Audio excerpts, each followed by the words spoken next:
Good afternoon, this is City News with Charlotte Wright and Rose Slavin. Coming up on today's programme, a City News exclusive. We discover a secret deal that's angering Dalston locals. We'll also be bringing you the latest in eco-friendly fashion and making the city's rooftops green.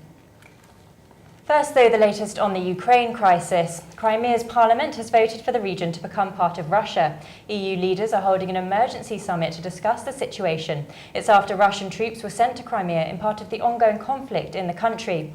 But while the crisis in Ukraine might seem distant to most Londoners, it may be having a knock-on effect on our capital's property prices. Will Leonardo reports.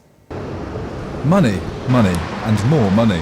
With Ukraine in crisis and Russia facing the threat of international sanctions, more and more Eastern Europeans are seeing the capital as an attractive destination for themselves and their property. But why is London so attractive? London's just so convenient for everyone to get to, not far from home, 3 hours, 4 hours, depending on where you live, Kiev or Moscow. So you're looking at probably people who have had their own business, have succeeded, have become multi-millionaires and then will move over to the UK to provide an education for their children. Places like this, Knightsbridge in West Central London, have long been considered a playground for wealthy Eastern European expats. Ukrainian oligarch Rinat Akhmetov reportedly paid over £130 million for just one flat at the development behind me, One Hyde Park.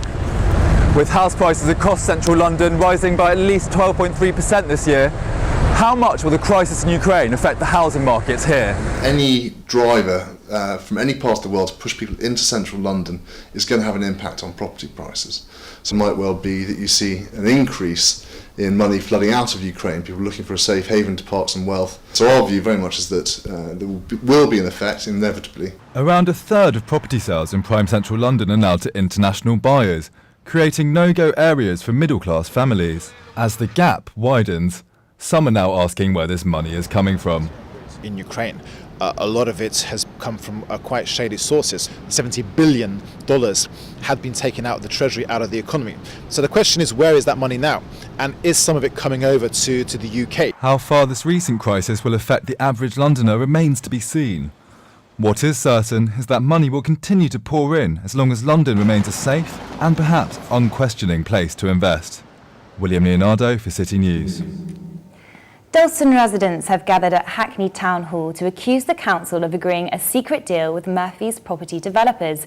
Last night, members narrowly passed a bill to demolish some of Dalston's Georgian properties, which many locals fear will destroy the area's heritage. City News exclusively brings to light the hidden agreement. Max Walsh sends this report. These are the houses which won't be standing for much longer, and this is the moment when the council voted to tear them down. It can't go unnoticed that there's some complications here in terms of the relationship or the situation that Hackney find themselves in. They are signed up to an agreement with Murphy, and we don't know the detail of that agreement, but that has influenced it. That has unquestionably influenced the decision tonight. The listed houses on Dalston Lane now face demolition. Georgian properties which have been sold and resold, businesses which have been closed and remain closed. No one can seem to agree what to do with them. As you can see behind me, the people of Dalston aren't happy that these buildings are going to be knocked down, but they can see the benefits of opening new businesses on the high street. Their main issue is with the council, who went ahead with their plans without discussing it first. Bloggers, property owners and Dalston locals want to get to the bottom of why the council have kept them in the dark. Since the developer got this report saying all the houses were to be demolished, we then discovered that Hackney got another report by an independent structural engineer that said actually the only reason you need to demolish these houses is to create open plan shops, because you're creating such structural intervention by demolishing the ground floors of the facades. And he said it's unnecessary. With Hackney Council accused of lying, residents are beginning to question if they can believe anything they're told. In the case of the Georgian houses, similarly, they sold them to a developer, then the developer wanted to knock them down. They applied for planning permission but didn't realise they were listed and protected, so then the council had to buy them back from the developer at twice the price of taxpayers' money, which is another scandal. And now they sold them to Murphy's, who are knocking them down without legal permission because they are listed. So the whole thing's been a travesty from start to finish. Both Murphy's and the council declined to speak to us after the decision was made. But with this result, it is unlikely Hackney Council and Dalston residents will remain friends. Max Walsh, City News. Police in Brixton have been out in force today in an effort to engage with locals, but some fear that this might have an adverse effect. Jamie McConkey is live on the scene. Jamie, tell us more. Thanks, Charlotte. Well, this was supposed to be a police crackdown into gang crime, knife crime and antisocial behaviour here in Brixton. But after a crunch meeting late last night between local councillors, the Metropolitan Police and members of the black community, the decision was taken to scale back the operation to a mere community policing exercise. Now, this is a tough time for relations between the Met Police and members of the black community. There have been fresh allegations today that the police misconducted themselves during the investigation into the murder of black teenager Slavin more than 20 years ago. Now, I spoke to one race relations activist here in Brixton today who said that given the strength of police numbers on the streets today, there are some in the black community who feel that the operation is actually going ahead anyway. Lambeth Police, for their part, say that the operation is now merely a community engagement exercise, but that they remain committed to cracking down on gang violence in South London. The operation was called Unite Brixton, but there are fears today among some members of the community that it may have served to do precisely the opposite. Back to you. Islington Fitness Centre in Highbury Fields has been serving locals for 40 years. Now subsidised classes and instructors are under threat as the council plans to change its management. With obesity levels on the rise across the borough, petitioners say these changes will make it harder for families to stay healthy. Alex Wolf finds out more.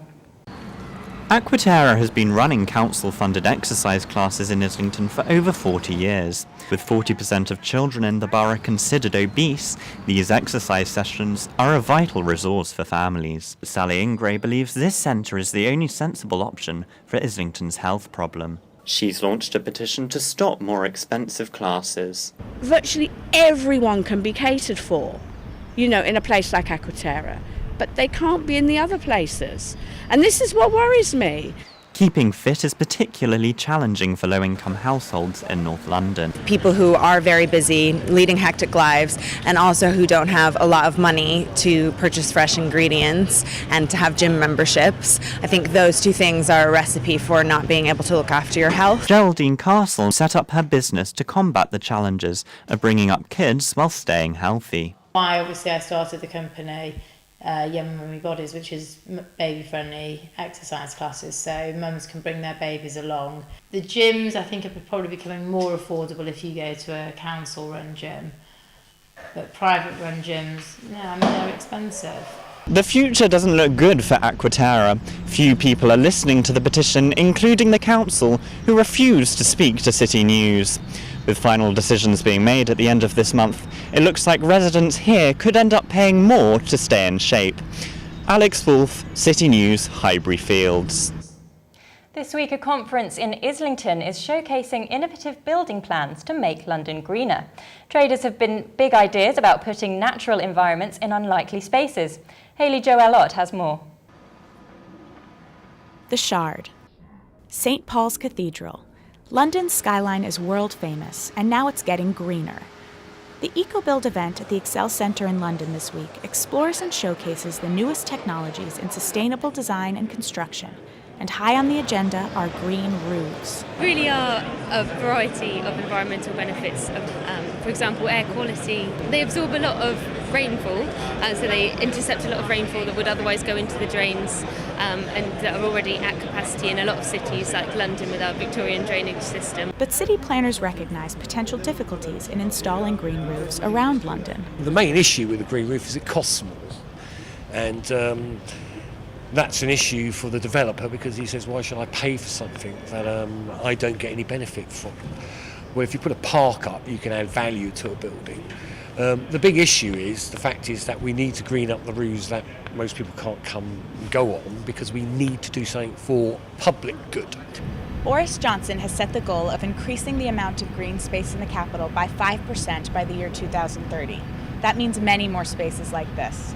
So the next time that you're walking through the grey streets of London, remember that a little bit of green may not be as far away as you think.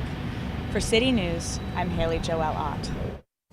Well, no plans for lawns on City News Studio yet. Time now to get the latest and all other news with Celestina Olalode. A report into claims of corruption in the Stephen Lawrence police investigation has been released today. The report found reasonable grounds to suspect corruption by one police officer and has prompted a public inquiry by the Home Secretary, Theresa May. Lawrence, a London teenager, was stabbed to death by a group of white youths in an unprovoked racist attack in 1993. A court order has been granted to a congregation in Camden after its church was taken over by another religious group. The Rainbow Family of Light entered the church after it was closed for repairs. The group said that they occupied the church, believing it to be empty. Speaking on behalf of the church today, Stephen Upton said it was very sad that the congregation had to resort to legal action to regain control of the building. The final court hearing will be on March the 19th. And finally, Archway residents are calling for the longest slide in North Islington to be demolished due to safety concerns. Regeneration plans drawn up by Islington Council would see the slide in Archway Park demolished and replaced. Today, Islington campaigner Victor Kaufman told this programme that the softer landing area could be added underneath the slide instead of dismantling it. And now that's the latest. Back to the studio. Thank you, Celestina. Coming up, we're speaking to the Queen's hat maker. It's all part of London's Hat Week. But first, here's Natasha MacDonald with the latest in the sport. Islington and Camden under-15s football team have reached the final of the Corinthian Shield after a triumphant victory beating West London 10-1. The final will be held in May, but the opponents and venue are yet to be decided. Manager Jim DeGaris told City News the youngsters have a good chance of winning. Islington kickboxer Saeed Manan is seeking sponsorship for a chance to win the world title later this year. The 52-year-old black belt collected a silver medal at last month's championships in Manchester and is aiming for gold in the World Championships in October. And finally, Islington's Rob Walker held off his two rivals in a hard-fought contest to clinch victory in the Highbury Fields Park Run for the 26th time. That's the sport. Now back to the studio. Today marks the start of the first ever London Hat Week, but will hat-making celebrations be enough to encourage more people to wear one? Lara Owen finds out. Nowadays, mass-produced and inexpensive fashion fills our high streets. Exclusive hats, which are made to measure by trained milliners or hat makers, look like something from bygone years, when hats were a symbol of social standing and military prowess. Co Hatters is the oldest hat shop in the world. They have everything from hats on the cutting edge of fashion to Lord Nelson's original hat. Ruth Ravenscroft is their creative director. The men's department is probably more steady growth, but our ladies department has really doubled. But are hats just for the elite, once worn at Ascot and never worn again? The Duchess of Cambridge wearing hats, and she's so beautiful, and I think it encourages everybody to think they can do the same. Your clientele, is it just the kind of rich and famous? It's everybody really, because I think obviously there are ladies who have hats every season. In the 40s and 50s, hats were the must-have accessory, but since then there has been a steady decline in demand. However, hire milliners here in London have told me they saw a 30% increase in their sales during the noughties. But how do up-and-coming milliners fare? It's quite difficult. There is quite a lot of help out there in London. You know, when it comes to commission pieces, then it's sort of anything from £200 up, which if you get sort of like a few of those in a month, then it's fine. There is a clear price difference between Saha's hats and the Royal Milliners hats, which can be bought for up to £1,000. But milliners are looking hopeful for the future of their trade, and perhaps London Hat Week will raise their profile. This is Lara Owen for City News. Coming up after the break, we'll be taking a look at events that are being organised in London to help gay couples adopt or foster children. We'll also be learning more about sustainable fashion. We'll be back shortly. See you in a few moments.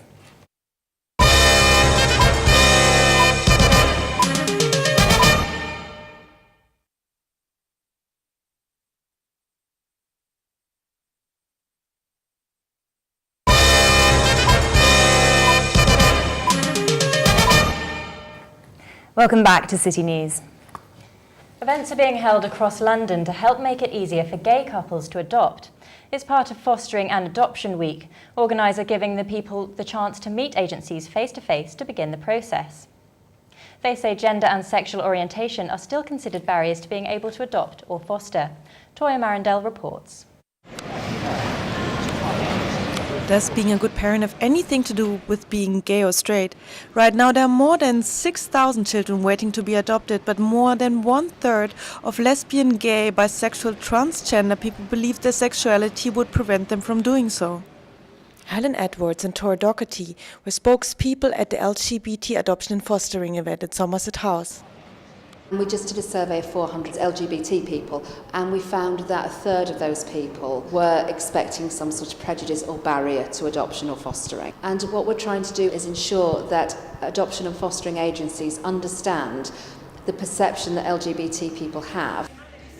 We adopted 2 children. The initial difficulties was, the sort of first phone call and being asked what's your husband's name, and then the other element that was interesting was actually some of the responses that we got from some of our very dear friends. One of my oldest school friends completely disagreed and thought it was not a good idea for me to do that because it wouldn't be fair on the children. With so many children in the UK needing a home, couples in the LGBT community could play a crucial role in alleviating the problem. Last year saw a record amount of gay couples adopting a child. However, research has shown that the fear of discrimination is still a big problem in the community. The LGBT Adoption Week is trying to help, encouraging gay couples to adopt a child. Toya Marondel for City News. Well, with the new season upon us, it may be time to give your spring wardrobe a think. Pastels and florals are due to be big trends again, but a new clothes exhibit on Carnaby Street opening today hopes to make eco-friendly designs the must-have pieces of the season. Jess Martin was there. A visit to Carnaby and you expect brands and famous high street names, not dresses made out of carpets. Hidden away on a quiet street is the Eco Chic Design Exhibition 2014. Designers were challenged to create mainstream clothing with minimal textile waste. The competition itself is promoting awareness of textile waste in the fashion industry and encouraging designers to tackle these design techniques and learn more about how to be better sustainable designers. The UK alone is responsible for 10 million tonnes of textile waste being sent to landfill every year. And an estimated 90% of the environmental impact of a product is determined by the designer. If you think about the production of a simple t-shirt, the energy, water usage, transportation, all of the materials that go into putting one t-shirt together. And the way that the fashion world has gone now is that it's incredible fast fashion. So all of that energy and resources into something that maybe gets worn for a few months and then discarded. Exhibition's designers are keen to highlight eco-fashion's importance. As a fashion student, I was really shocked by the amount of waste. So I think they can change the future of the fashion industry. Carnaby is the trendsetter of London. However, will the rest of the industry follow, and will young, upcoming designers take note? This is Jess Martin for City News. Let us know what you think of sustainable fashion. Can you see yourself in a recycled outfit? Tweet us at Purple City News. Now here's the latest business news with Victoria Scholar. The UK's first Bitcoin cash point is installed in an East London eatery this week. The cafe's senior barista Frank Doody told City News paying with Bitcoins is soon to become widespread. The cooperative food has just launched a new concept store in Shoreditch. The focus is on enhancing the customer experience of convenience shopping. The launch represents a fresh start for the cooperative group, which has recently suffered several blows to its reputation. Haringey Borough Council has given £250,000 loan to Credit Union London Capital. This is part of a campaign to tackle the threat of predatory payday lenders. Councillor Joe Goldberg said, "We're determined to support Haringey families." That's it for the business news. Back to the studio. Now, the George Tavern in Stepney Green is thought of by some as a legendary venue, but now it's thought to be under threat as property developers are planning to build flats right next door. Bryony Waite reports. The George Tavern, an East End icon with fans including Kate Moss, Plan B and Sir Ian McKellen. But the pub's owner is at a crossroads, waiting to find out if she has prevented a planning application to develop flats adjoining the building. She believes this is necessary to protect her business and the culture that thrives from within it. The whole scheme is inappropriate. We need places like this, and we need the young people with their creative spirits to make the atmosphere that makes London the way it is and how we want it to be. The developer's Swan Housing Group would not comment on the matter, and Tower Hamlets Council would only release this statement.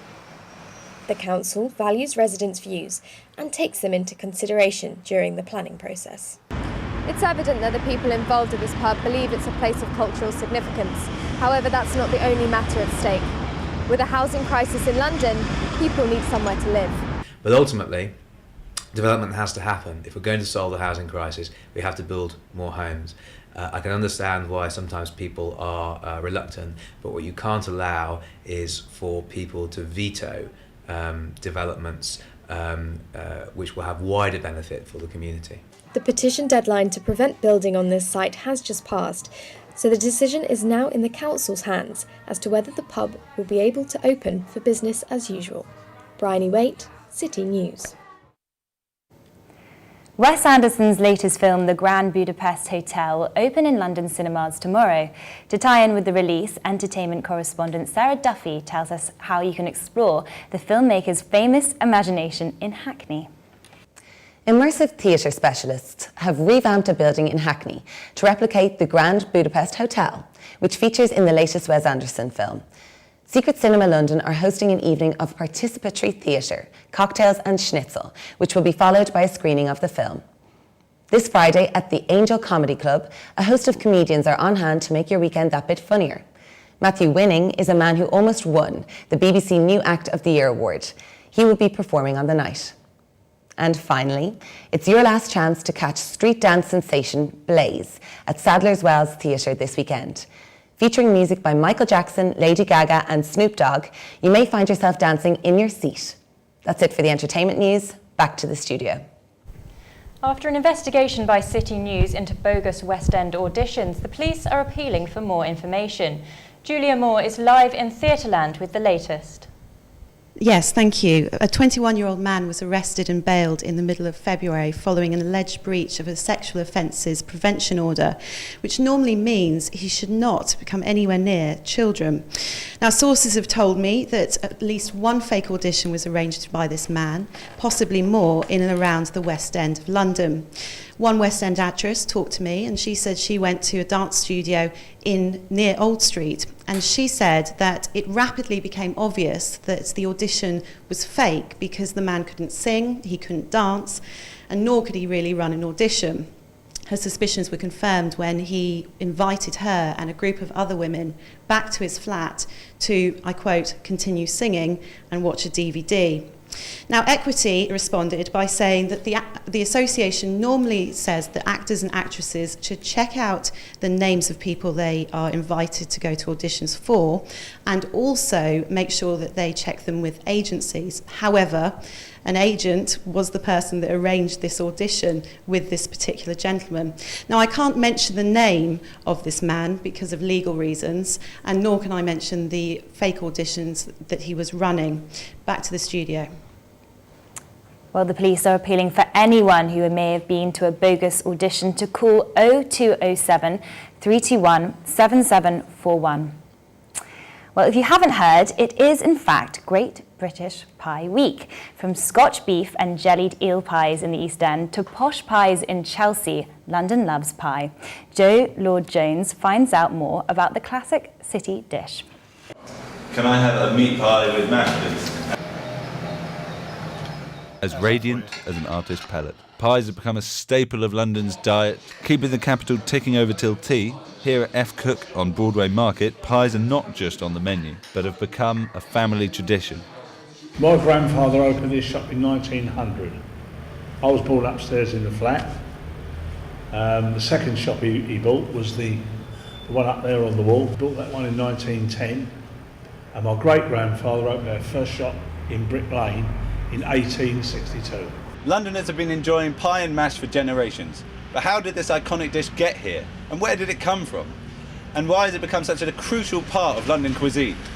I'm here at the Brie Louise to discuss with a food historian all these questions over a delicious award-winning pie. So let's say it's pre-Roman.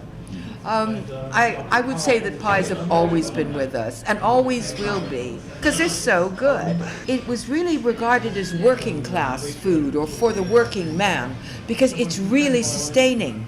So, you know, in those areas of London where there was a lot of going on, it was the staple food, and particularly in the East End, which was the centre of industry and the docks.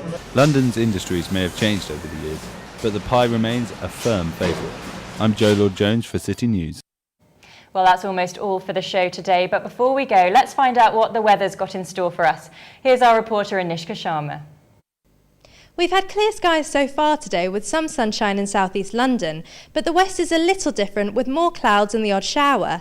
And it also shouldn't be a chilly start to Friday morning as we start the day around 9 degrees. There may be some light rain in East London before midday, but lots of sunshine by the afternoon. And the weekend is looking especially good with highs of 16 and 15 degrees. That's all from me, back to the studio.